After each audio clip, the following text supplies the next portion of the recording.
Hello friends, I am Neeraj. Since we have already successfully completed our Jwt authentication project, and now it's time to use that within our client. So while we were working on this full stack blog projects, so we have decided that we will create a Jwt authentication API server, a standalone, so that it would run inside its own environment, and that would be an independent service, and we will use that service within our this blog application, and now it's time to use it. So this is our application, blog application so far, and what I am going to do is that we will have a login button here, and when user clicks on it, so he will see a login form where he will enter his user credentials, and the form would be submitted to our Gen API server that will process and that will return the token if the user login is authenticated. So in order to do that, so I had made a little change in our Gen API. So I had added a middleware, so that was missing. So otherwise, so it won't accept any request from any different host or different port. So since our React app would be working on port 3000, so that would be different one. So we had to add. So by the way, so that is already there in Jwt. So you can take a new pull from there, and we can do that. And this is so we will start our JWT auth server as well. So we will say air, so that our this API server also got started. And now we will work on our this our React application, because I think, like, since we had already created that this React client, so I am going to reuse it instead of creating a new one. Okay. So in our all the our pages or screens, they reside inside the pages directory. So we will create another file and we will name it login. So login.js would be name of the file, and I will create I'll go with a functional component. So RAFC, and here we will actually, so I'll go with, because we will need to add a lot of stuff. So first of all, so we will wrap everything inside a container. Let me increase the font size a little bit, and we will have a row element, and we will have not this call, rather this call, and we will make it the full total, I mean the whole grid, and we will have h1 tag login to your account. So something similar, and let us see how it comes. So we will first of all, so we will have a login icon here, login button here. So in order to do that, so we will go to our header file, and very quickly I am simply going to copy it, and we will say login and login. And also we need to bring this newly created route inside our routing. So here we will also add login, and the element would be login. Fine. So it should work now. So yes, login link is here, and when we click on it, so we are getting something. So, but this is very raw one. So we will have to create we will use the React form hook. So definitely, so we have already used that earlier. So we will say const, and we will destructure. So we will need register from it, and also handle submit equals, and very simple, it would be use form from React form hook. That's it. And I think we will also need the a form state as well.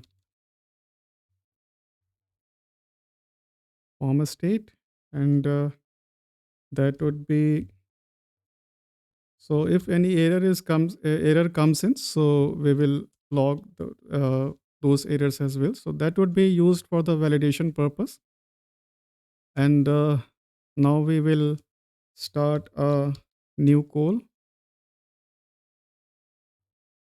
Also, I think like we can have a form element here, and let's say going with the name login form, and on submit would be, so we have already seen this before, so we will create a function, don't worry, and we will wrap each and every stuff inside this, and we will start a label. Label would be email, and the- and we will also need to have a second, so we'll start with a new call, and that would also have a label. So another one will be for we will label it for the password field, password. Yes, fine. And now it's time to add the input element. So that is very simple. So actually here, so I am going to, for the sake of saving the time, so I am going to for the very basic stuff. So it would be self closing. So we will use the register, and the name of this element would be, let's say, email, and we will simply copy this, and it would be password. There is a typo here. This is email. Yes, fine. So let us see how it comes. So we are getting something. So I think like let's add some class here. So class name py3, so that we will have some padding from the top and bottom. And we will also have another call that would hold our uh, actually submit button. So we will say input type is equal to submit, and value is equal to, it would be a string actually, so login. It would be a self closing, so there is no need to have a, so yes, now it looks fine. So we should also add this CSS class here as well. So py3. So this way, so whenever, the idea is that user will provide his email and the password and hit login button, and we will process the form from, and the form would be processed from our Jwt API. So this handle submit function, so we need to pass a parameter here. So we will create a new form here, and that would be, basically that would be, so I'm going with the arrow function. So const, so it would be save form equals, and by the way, so that would be, that would run in a async mode, async. So fine. And so first of all, so we can have a console log to see what we are getting, and So we will collect all the form data inside this data variable, and we will very simply log this data. So let us open the console terminal, and we will supply any random stuff. So we are getting it. So email is this and password is this, and so we will need to change the type of this input area, because the password should not be visible to the public, isn't it? So that would be very simple actually. So we will just add a type, and the type would be password. So right now, so it should not be visible here. Okay, so let us work on this this stuff, so that we can have the form processing working. So we will need to initiate a API call, and it is always a good practice to wrap the API call inside try catch block.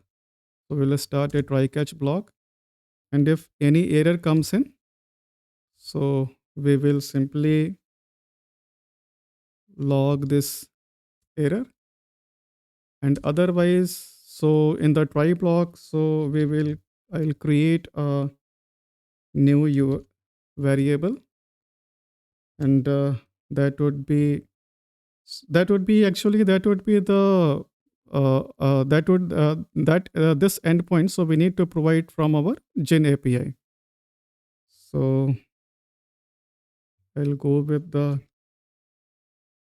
process, and we might need to add the new endpoint as well. Don't worry, so we will shortly add it. Process.env, and let us first add it. So I'll duplicate it, and I'll name it Auth API, Auth API. So our Gen API is running on port 8001. So this way, so using with working with environment variable is always better, but we can use this one as well, this way as well. So there is no problem with that. So we can very simply type in like this, or we can go with the auth API from the environment URL as well. So, but the better way is to use the environment variables, so that if anything, if we, by any chance if we need to change it, so that would be simply a one step process. And inside our Gen API, so our endpoint name is the login. So simple enough.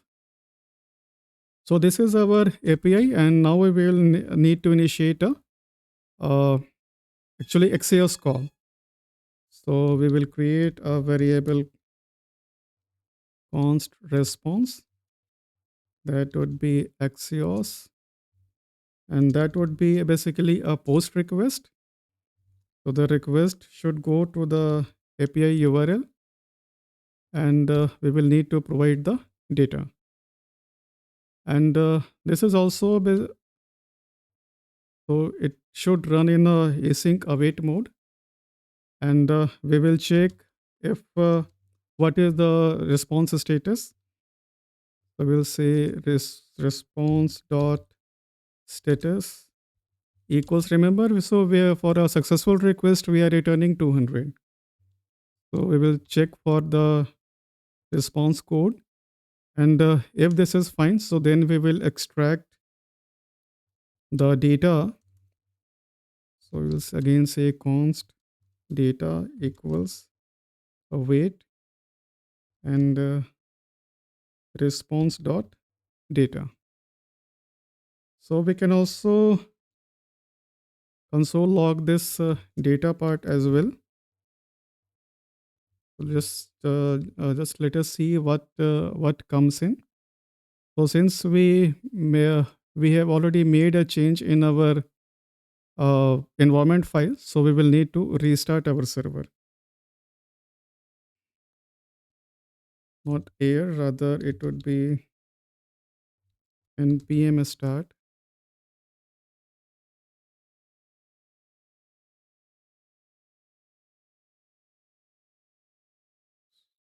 So started, was it saved? This looks like I saved it.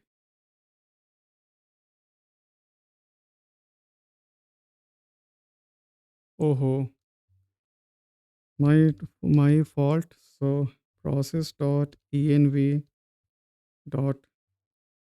So this way we will get it. So it should work fine now. So our right now when user clicks on it, so the request should go to our API server, and we can also check it as well.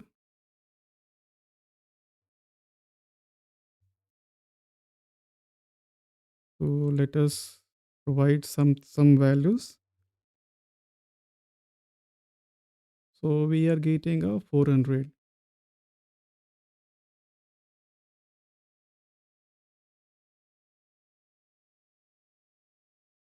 Let us provide a valid email, test@test.com, and let us see what happens. So this time, so we are getting a 40401, and if we check at the response, so we are getting the password doesn't match. So our API's part is running fine, and we are successfully able to connect our React app to our Auth API. And now it's better to we can also cross check with a valid password. So the password was test for our test user, and let us check this as well. So this time we are getting a 200 response.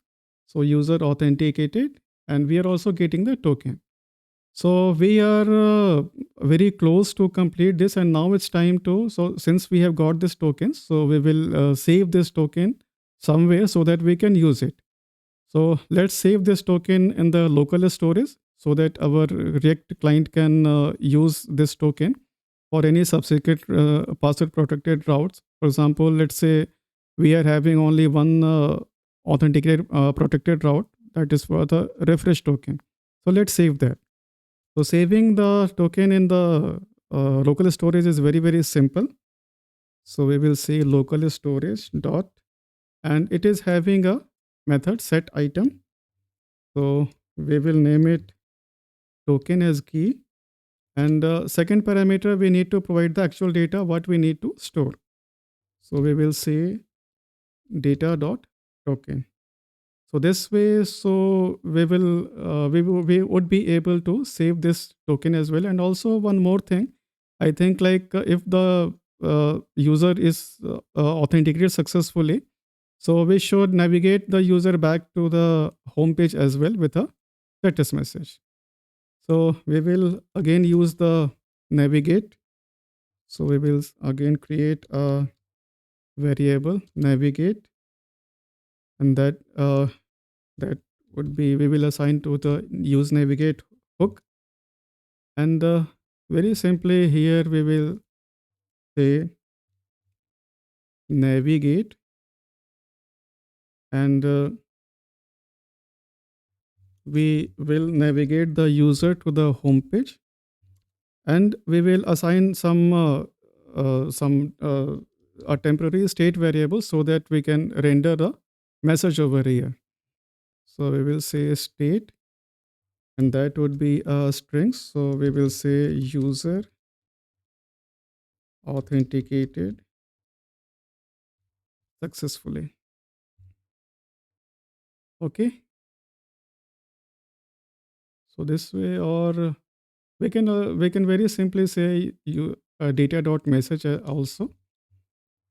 So let's do that because we are already getting the data from the API server. So like this. So we will also check in the local storage. what we are having. So memory, not memory, application, storage.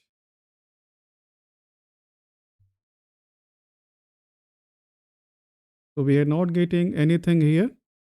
And now we will try to log in to our system. So test@test.com and the password is test. So hit login. So we have got this newly created token from the API in our local storage, and we are also getting this message user authenticated. So this way, so we were able to connect our React application React client to our authentication API that is running a different system than the our Fiber. So that is a different system running entirely on different port as a different service. So we can deploy this auth service in a different Docker container or just anywhere. So that way, so it would be much more easier and much more user friendly. So that's all for this session. If you have anything to say, please do let me know in the comment section. And I'll see you in some other session. So till then, take care and happy coding.